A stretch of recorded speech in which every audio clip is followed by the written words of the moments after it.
Hi, welcome back. In the last session, we have discussed about data models.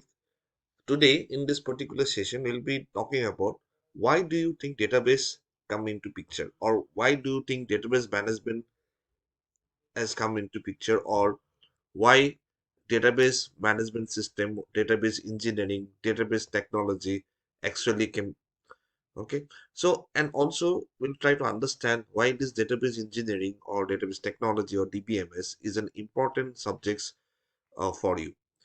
As per if you want to be a software developer, database plays a very important role when it's about part of application you are developing, whether it is can be a client server application, whether it is an app, or it can be a simple, desktop application itself. Database plays a vital role. So let us understand now why database actually come. Okay, what was the previous when database was not there, so how exactly this entire application was, how the data has been stored, and how the application program used to use the data, right? So when database system was not there, the entire thing was dependent on the file system. Now, if you have already studied operating system, you should have understood what exactly is a file system. And if somebody is there who has not gone through operating system, file system actually in a computer is nothing but a method or some kind of data structure where it is used in order to control how the data can be stored and retrieved. Okay, and an operating system is nothing but a software, a system software, okay, which acts like a manager, which helps you in order to manage the resources like the file system, like the process, memory, and all these things. So without a file system, it could have been something like a block of data is been there, but you will actually understand, you will not be knowing where exactly is the beginning of the data, where is the end of that particular data, right?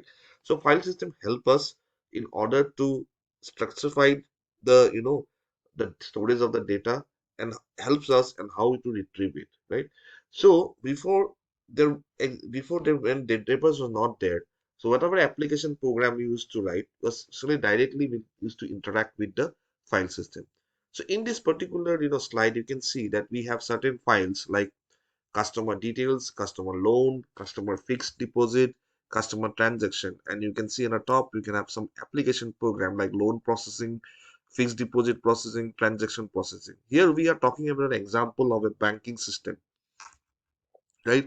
So in a bank we have some customers. Each customers will be having some kind of accounts, and the customer may be having taking some loan, they may be having some fixed deposit, and if they're having an account, there may be a transaction like debit and credit and all these things.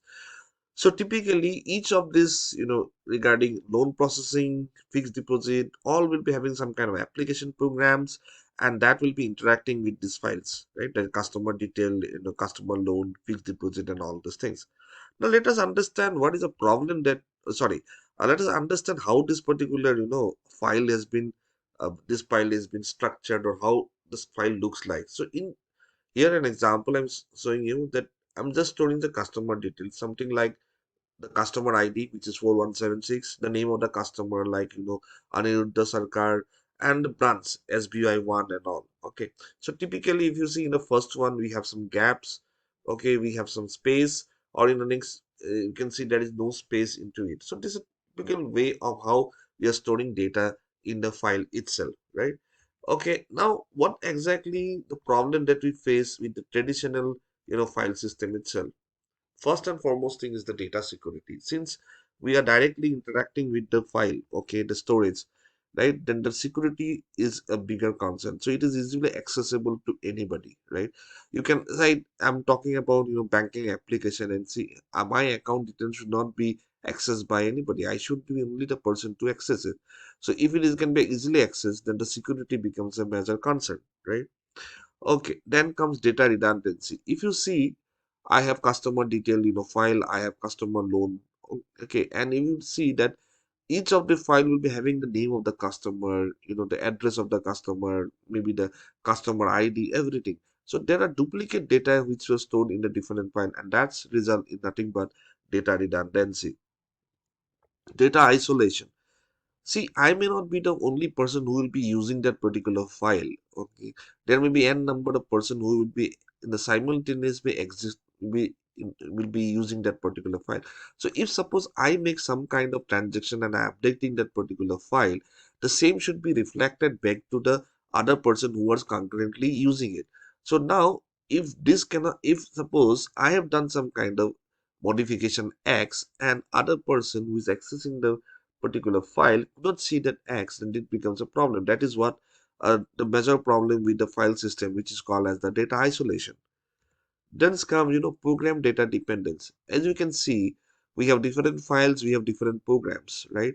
And the way the files are maintaining the data, if there is any change in the data, then there has to be a change in the program. So it is a pain for the developer that any kind of changes that happens into the data has to be again reflected back into the program.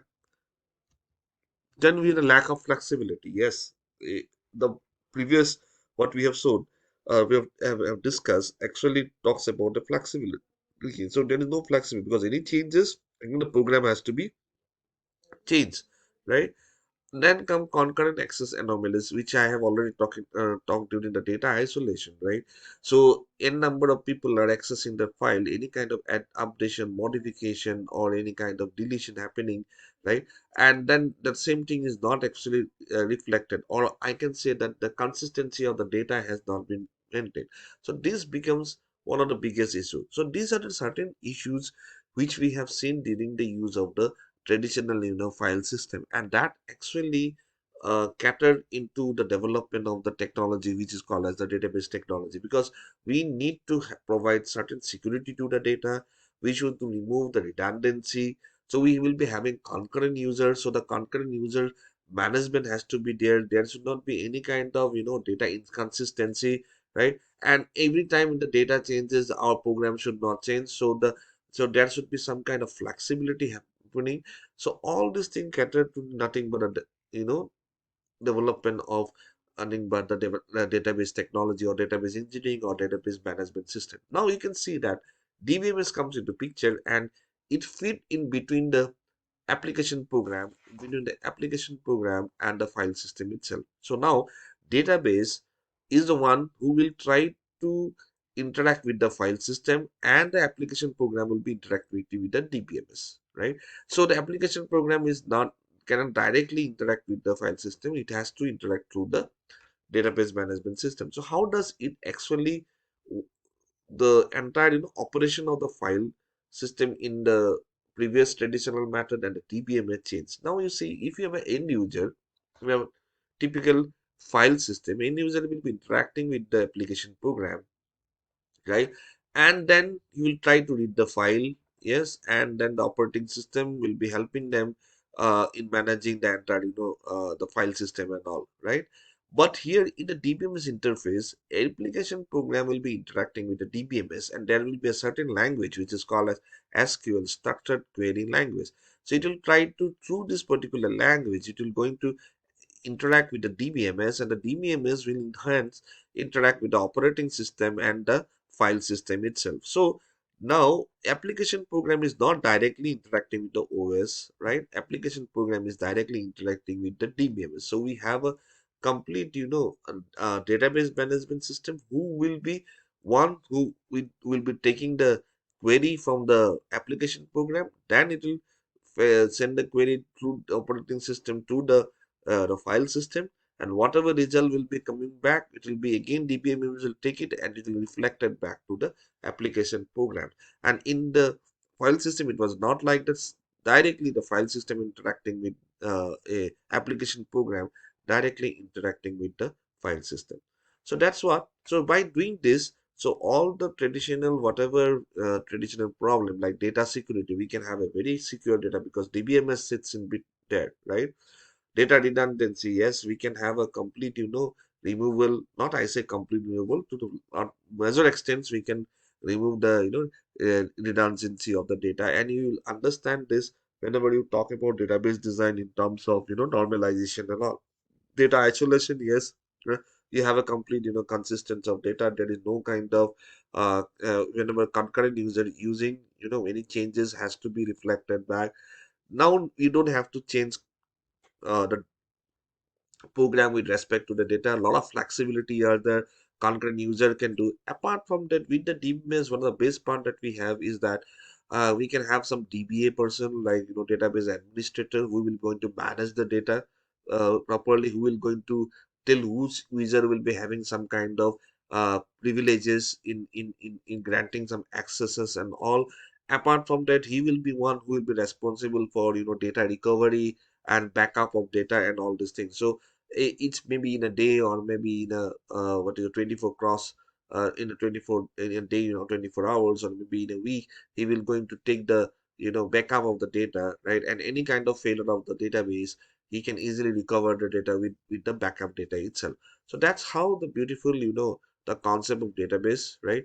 It helps you to manage the entire data. So traditional approach, whatever problem that we have faced in terms of security, redundancy, isolation, dependency of the program data, flexibility, lack of flexibility, anomalies, all are actually solved with the help of the DBMS. So more will going to be exciting when you move down to the courses and understanding more details about DBMS, the database management system.